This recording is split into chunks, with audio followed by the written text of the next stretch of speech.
किधर से आई है? बिहार की हूँ। क्या करता प्रॉपर्टी? ये आर के कंपनी है ना, के बिहार इधर ही है, इधर से डंपिंग कंपनी के उसमें काम करते हैं। यहीं पे हम लोग 4-5 आदमी हैं, सब अपना मतलब मांगे तो सब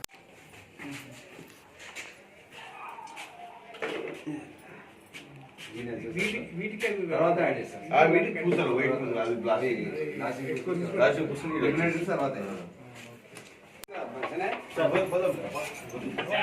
సెల్ ఫోన్ బంద్ చేయండి సార్.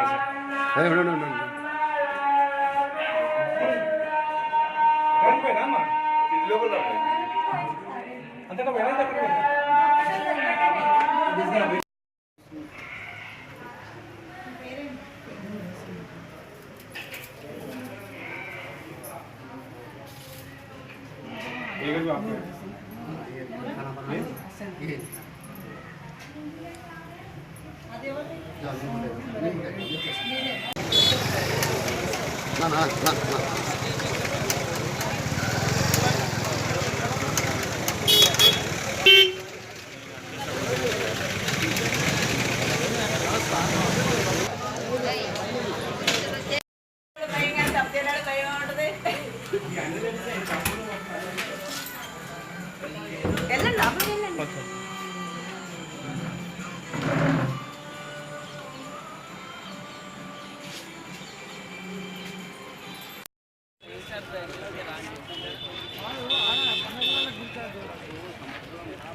ఒకటి ఎర్రది, ఒకటి వైట్ది, కొన్ని పూసలు.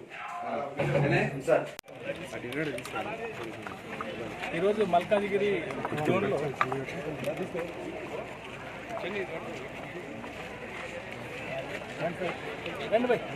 ఈరోజు Malkajgiri zone Rachakonda commissioner Malkajgiri zone Kushaiguda డివిజన్లో కీసరా పిఎస్ లిమిట్స్లో అహ్మద్గూడ గృహకల్ప రాజీవ్ గృహకల్పలో గతంలో చేసినటువంటి కేసు కాకుండా రిమైనింగ్ కేసును దాదాపుగా 150 మంది వరకు పోలీస్ ఆఫీసర్స్ డీసీపీ నుంచి హోంగార్డ్ ఆఫీసర్ వరకు పాల్గొని అన్ని ఇల్లు చెక్ చేయడం అనేది జరిగింది.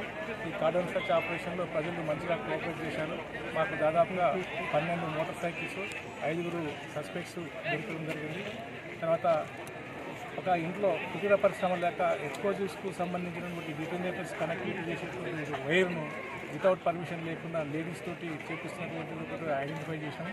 దానికి డాక్యుమెంట్స్ చూసి మరి పర్మిషన్ ఎందుకు చేస్తుందా, ఎందుకంటే జనజీవన సవంతిలో ఉన్నటువంటి ఈ ఏరియాలో ఈ కుటీర పరిశ్రమ అనేది ఎంతవరకు సేఫ్టీ అనే దాని మీద సేఫ్టీ ఇన్స్పెక్టర్స్ కూడా పంపించి అతని మీద చర్య తీసుకోవడం జరుగుతుంది. అతను చంద్రశేఖర్ అనేది తెలిసింది, అతన్ని కూడా అదుపులోకి తీసుకొని దానిపైన చర్య తీసుకోవడం జరుగుతుంది. ప్రజలు ఇలాంటి కార్డన్ సర్చ్లు తరచుగా చేయాలని చెప్పి వారి యొక్క అభిప్రాయాలను వెలిగించినారు. ఎందుకంటే మా ఏరియా ప్రశాంతంగా ఉండాలంటే పోలీసు వారు ఇలాంటి కార్డన్ సర్చ్ చేయాలనేది వాళ్ళ అభిప్రాయాన్ని వ్యక్తం చేశారు. కాబట్టి మేము కూడా ప్రతి 15 రోజులకు ఒకసారి ఏరియాలో ఎక్కడో ఒక దగ్గర చెప్పకుండా ఇలాంటి కార్డన్ సర్చ్ చేస్తామని చెప్పి